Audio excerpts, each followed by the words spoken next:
से एक व्यक्ति का डेड बॉडी पड़ा हुआ मिला था।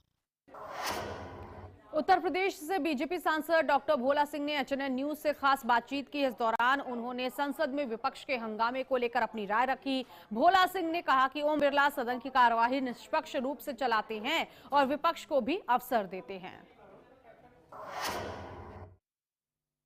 बात करेंगे उत्तर प्रदेश से। बीजेपी सांसद डॉक्टर भोला सिंह हमारे साथ मौजूद हैं। सर, जिस तरीके से बजट सत्र चल रहा, हंगामे देखने को मिले, लेकिन अब सीधे तौर पर कांग्रेस लोकसभा अध्यक्ष ओम बिरला के खिलाफ अविश्वास प्रस्ताव लेकर आ रही है, जिसका समर्थन सपा भी कर रही है। क्या कहेंगे आप?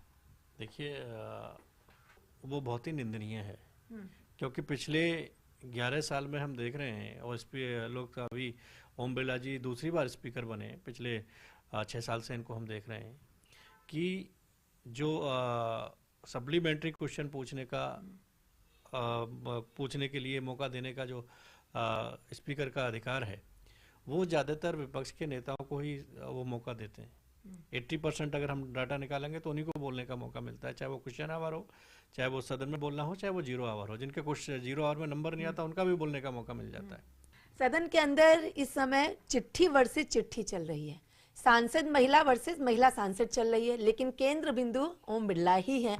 पहले विपक्ष यानी कांग्रेस की महिला सांसदों ने चिट्ठी लिखी, अब भारतीय जनता पार्टी यानी आपकी पार्टी के महिला सांसदों ने चिट्ठी लिखी, ओम बिरला को सख्त कार्रवाई की बात कही। जो घटना घटी उसको इतिहास के काले छड़ के रूप में बताया जा रहा है, इसे कैसे देखते? देखिए, मैं नारी शक्ति का सम्मान करता हूँ, लेकिन जो सदन में उस दिन हमने देखा, माननीय प्रधानमंत्री जी को सम्मानीय राष्ट्रपति जी के अभिभाषण पर चर्चा करने के लिए आना था, जवाब देने के लिए आना था, लेकिन कांग्रेस की महिलाओं ने उनकी पूरी चेयर को घेर के वहां जाके खड़ी हो गई। किसी को अधिकार नहीं है कि आप किसी के चेयर पर जाके खड़े हो जाओ। तो माननीय प्रधानमंत्री हैं, किसी सांसद की चेयर पर भी नहीं खड़े हो सकते।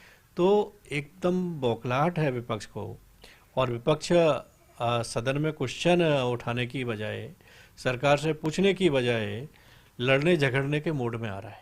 जी, एक अंतिम सवाल। राहुल गांधी चाहे सदन में बोलने ना दिया जाए, इस मुद्दे को लेकर चर्चा में रहते हो, चाहे संविधान की किताब हाथ में लेके चर्चा में रहते हैं, लेकिन इस बार जो किताब राहुल गांधी ने हाथ में ली, उस पर जिन्होंने किताब बनाई लिखी है, उनका भी बयान सामने आया है कि किताब अभी तक पब्लिश ही नहीं हुई है। हालांकि दिल्ली पुलिस ने इस सारे प्रकरण पर FIR भी दर्ज कर ली है। इस पे क्या कहें? देखिए, राहुल गांधी जी बोलना ही नहीं चाहते। राहुल गांधी को मौका देते देते देते सदन 3 दिन नहीं चला।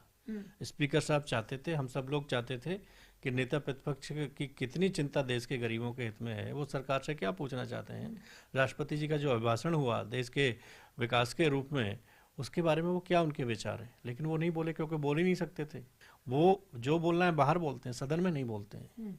और सदन में सिर्फ सदन ना चले ऐसा प्रयास करते हैं, आगे खड़े होकर लोगों को आगे बढ़ाने का काम करते हैं, अपने सांसदों की जाओ आगे जाओ, पहल में जाओ नीचे, ऐसे सर करके राहुल गांधी जी भेजते हैं। तो ये ठीक नहीं है विपक्ष का, नेता प्रतिपक्ष का रवैया। और बाकी सब चीज़ें माननीय प्रधानमंत्री जी के नेतृत्व में हमारी सरकार भी बहुत अच्छा काम कर रही है, और सदन को स्पीकर साहब भी बहुत अच्छे से चला रहे हैं।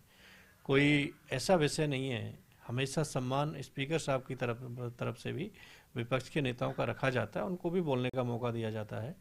तो स्पीकर साहब बहुत अच्छे से चला रहे हैं। चलिए, बहुत बहुत शुक्रिया। ये थे हमारे साथ उत्तर प्रदेश से बीजेपी सांसद doctor Bhola Singh. Video journalist Rajesh के साथ मैं कंचन अरोड़ा, एचएनएन न्यूज, दिल्ली। और इसी के साथ इस बुलेटिन में अभी के लिए बस इतना ही। आप देखते रहिए एचएनएन न्यूज।